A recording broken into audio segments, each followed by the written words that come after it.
aja, niatnya sih mencuri ponsel di toko ponsel, ternyata tak taunya yang diambil bala ponsel mainan. Upaya menciptakan korporasi unggul yang berdaya saing tinggi dari Kalimantan Tengah. Warga Pacet lokasi ini juga memutus akses jalan MH Tamrin yang merupakan keindahan gugus pulau di Raja Ampat, Papua Barat Daya kini diambang kerusakan lingkungan. Media Pidato Presiden Prabowo Subianto pada sidang Majelis Umum Perserikatan Bangsa-Bangsa atau PBB pada Selasa 23 September 2025 menjadi sorotan dunia. Pada kesempatan itu, sejumlah isu diangkat kepala negara, utamanya soal perdamaian dunia hingga dukungan kemerdekaan Palestina. Sebelum lanjut, jangan lupa untuk klik tombol like dan subscribe channel kami.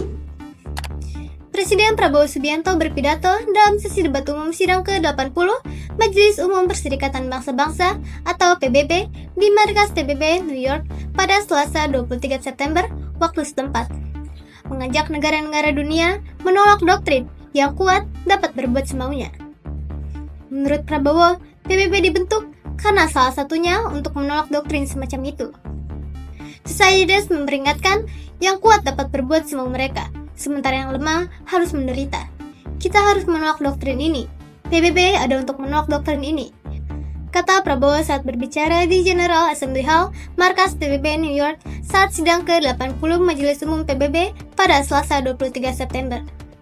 Kita harus membela semua, yang kuat dan yang lemah. Benar disebut benar, bukan karena dapat disebut demikian, tetapi memang demikian adanya, Prabowo menambahkan. Pernyataan Prabowo itu merujuk pada tumbuhnya aksi sepihak beberapa negara yang melanggar hukum internasional dan kedaulatan negara lainnya, termasuk genosida yang saat ini dilakukan oleh militer Israel terhadap rakyat Palestina di Gaza. Kita tidak boleh diam sementara rakyat Palestina diperlakukan tak adil dan tak dapat memperoleh legitimasi untuk berbicara di ruangan ini, kata Presiden Prabowo. Dalam kesempatan yang sama, Prabowo mengakui saat ini dunia banyak diliputi oleh kekerasan dan kebencian. Walaupun demikian, setiap orang berhak untuk aman, untuk dihormati harkat martabatnya, untuk dicintai, dan untuk mewariskan hidup yang lebih baik kepada anak-anaknya kelak.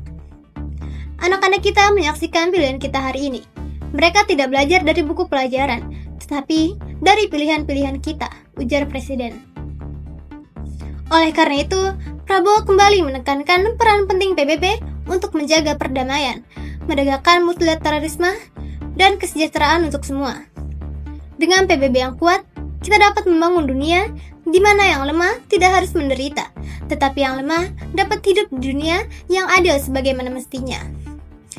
Kita semua berharap pemimpin-pemimpin negara di dunia dapat menunjukkan sikap kenegarawan, kebijaksanaan, mampu menahan diri, dan rendah hati, mengatasi rasa benci dan rasa saling curiga, sambung Presiden Prabowo. Dalam pidatonya di sidang ke-80 Majelis Umum PBB, Presiden Prabowo membahas sejumlah isu, diantaranya terkait genosida Israel di Gaza, Palestina, dukungan Indonesia terhadap solusi dua negara, ancaman nyata dampak perubahan iklim, dan komitmen Indonesia untuk transisi menuju energi bersih, krisis pangan serta langkah Indonesia mewujudkan ketahanan pangan, pandangan Indonesia mengenai peran penting PBB.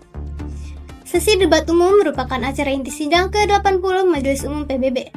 Presiden Prabowo naik podium pada urutan ketiga setelah Presiden Brazil, Luiz Inácio Lula da Silva, pada urutan pertama, dan Presiden AS, Donald Trump pada urutan kedua.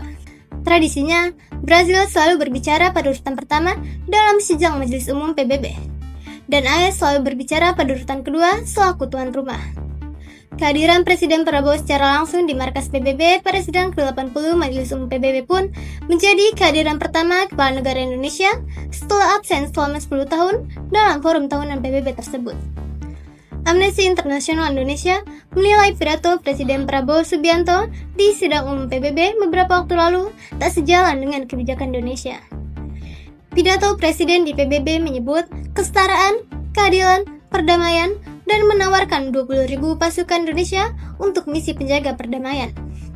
Retorika yang terdengar mulia itu berbanding terbalik dengan kebijakan luar dan dalam negeri dalam isu yang diangkat, kata Direktur Eksekutif Amnesty International Indonesia, Usman Hamid dalam keterangannya Kamis 25 September.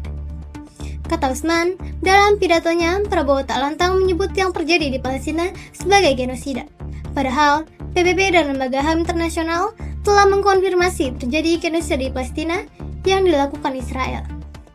Usman menyebut penggunaan kata katastrofi oleh Prabowo untuk menjelaskan situasi Gaza justru berpotensi mengaburkan tanggung jawab Israel atas genosida. Padahal, penting bagi komunitas internasional, termasuk Indonesia, untuk mengakhiri genosida dan mengadili yang bertanggung jawab. Indonesia semestinya mendesak Israel membuka pemukiman ilegal dan berhenti berdagang atau berinvestasi di perusahaan-perusahaan yang berkontribusi terhadap genosida, apartheid, atau pendudukan ilegal Israel, ujarnya. Hal ini juga sejalan dengan Advisory Opinion ICC Juli 2024, di mana Indonesia harus menyerukan mengakhiri pendudukan militer Israel didasarkan pada fakta bahwa pendudukan tersebut merupakan akar penyebab pelanggaran hak asasi manusia yang serius dan berkepanjangan terhadap warga Palestina. Kemudian, di tingkat kebijakan nasional, Indonesia juga semestinya meneguhkan lagi komitmen untuk meratifikasi Statuta Roma 1998 tentang Mahkamah Pidana Internasional. Ratifikasi ICC masuk dalam 4 kali Ranham sejak 1998, tapi hilang dalam Ranham kelima di era pemerintahan Presiden ke-7 RI Joko Widodo. Pidato di PBB memang penting, tapi kredibilitas Indonesia di mata dunia tidak ditentukan oleh pidato yang menggebu dan kata-kata indah, tapi tindakan nyata, ucap Usman. Apa yang dikatakan semestinya sesuai dengan apa yang dilakukan. Selain krisis Palestina, Indonesia perlu membuat terobosan dalam mengakhiri pelanggaran HAM yang berat terhadap Rohingya, sambungnya. Di sisi lain, Usman menyebut jangan hanya lantang bersuara terkait pelanggaran HAM di Palestina, tapi melupakan kondisi yang terjadi di Indonesia. Tidak ada pengakuan terhadap pelanggaran HAM yang terjadi pasca kemerdekaan, apalagi komitmen menyelesaikan pelanggaran HAM berat masa lalu yang terjadi setelah periode kolonialisme berakhir. Pengakuan negara adalah elemen paling penting untuk menghadirkan keadilan bagi keluarga korban. Sayangnya, ini tidak terlihat dalam pidato Presiden Turkiye. Dalam pidatonya, kata Usman, Prabowo juga mengangkat masalah kolonialisme, tapi mengabaikan tanah Papua, wilayah yang hingga kini syarat dengan masalah militerisasi, diskriminasi rasial, dan pelanggaran HAM yang tak kunjung diusut tuntas. Yang menjadi perhatian pemerintah di Papua adalah kebijakan ekstraktif yang berpotensi merusak lingkungan dan merampas hak masyarakat adat atas tanah seperti yang terjadi pada program food estate di Merauke, kata Usman. Pemerintah terus menggodok proyek pembangunan di atas tanah milik masyarakat adat tanpa adanya partisipasi dari mereka. Indonesia harus menunjukkan keadilan yang digaungkan pada pidato Presiden di sidang umum PBB dengan menghormati hak-hak masyarakat adat, tambahnya. Sementara itu, Waketum PAN, Saleh Partaunan Daulay, mengapresiasi pidato Presiden Prabowo Subianto di sidang Majelis Umum PBB. Saleh menyebut Prabowo berpidato tanpa gentar dalam menyampaikan isi hati, pikiran, dan fakta-fakta yang terjadi tentang kondisi dunia. Disampaikan secara lugas dengan bahasa Inggris yang baik, mudah dimengerti, dan tanpa ada sedikit pun keraguan. Kalau dari sisi lainnya, Prabowo mampu meramu dengan baik konteks perdamaian global dan program pembangunan nasional Indonesia. Beliau mendeskripsikan betapa pentingnya keamanan dan perdamaian untuk meraih kejayaan bersama, dan perdamaian di Palestina dinilai sebagai sesuatu yang harus diselesaikan, kata Saleh kepada wartawan pada Jumat 26 September. Ketua Komisi 7 DPR RI menilai isi pidato Prabowo di sidang umum PBB itu berbobot, serta disampaikan dengan retorika yang sangat menarik. Maka, kata dia, sangat wajar jika Presiden Amerika Serikat, Donald Trump, memuji pidato Prabowo. Saya kira Trump wajar memberikan pujian itu. Kita berharap pujian itu bisa dilanjutkan dengan pembicaraan lanjutan ke arah yang lebih teknis untuk menghentikan perang dan genosida di Palestina, ucap Saleh. Saleh meyakini Trump sangat tahu bentuk keberpihakan Indonesia kepada Palestina. Karena itu, dia menilai jika Indonesia yang melakukan upaya diplomatik dengan AS tak menutup kemungkinan ada jalan keluar terbaik untuk semua. Tidak hanya menguntungkan Palestina, tapi tentu saja bagi Israel. Kalau sudah damai, tentu semua negara di dunia akan membangun kerjasama global dalam membangun tatanan dunia baru. Diketahui, Prabowo memberikan pidato di sidang umum PBB pada urutan ketiga usai Presiden Brasil dan Presiden AS. Prabowo membahas sejumlah isu dalam pidatonya mulai dari penjajahan hingga isu Palestina. Prabowo beberapa kali mengetakkan tangannya ke podium Salah satunya saat Prabowo berbicara terkait penjajahan yang dialami rakyat Indonesia. Negara saya merasakan kepedihan ini. Selama berabad-abad, rakyat Indonesia hidup di bawah penjajahan, penindasan, dan perbudakan.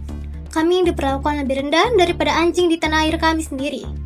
Kami, rakyat Indonesia, tahu apa artinya diabaikan keadilan, apa artinya hidup dalam apartheid, hidup dalam kemiskinan, dan tidak mendapatkan kesempatan yang sama, ujar Prabowo. Selain itu, Prabowo juga mengentangkan podium saat menegaskan komitmen Indonesia terhadap misi perdamaian PBB. Prabowo menyebut Indonesia salah satu penyumbang terbesar pasukan penjaga perdamaian dari Perserikatan Bangsa-Bangsa. Dia menegaskan Indonesia siap mengirimkan puluhan ribu pasukan perdamaian untuk menjaga kedamaian dunia. Donald Trump memuji pidato Prabowo. Dia menyebut pidato yang disampaikan Presiden RI itu luar biasa. Anda juga, sahabatku, pidato yang hebat. Anda melakukan pekerjaan dengan luar biasa dengan mengetukkan tangan di meja itu.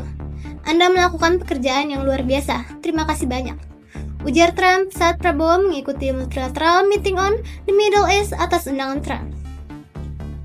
Demikian informasi yang dapat saya sampaikan. Gimana nih menurut kamu tentang pidato Prabowo di PBB lalu? Tulis pendapatmu di kolom komentar.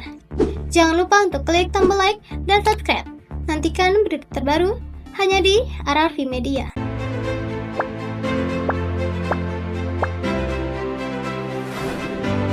Ada-ada saja, niatnya sih mencuri ponsel di toko ponsel, ternyata tak taunya yang diambil bala ponsel mainan. Upaya menciptakan populasi unggul yang berdaya saing tinggi dari Kalimantan Tengah.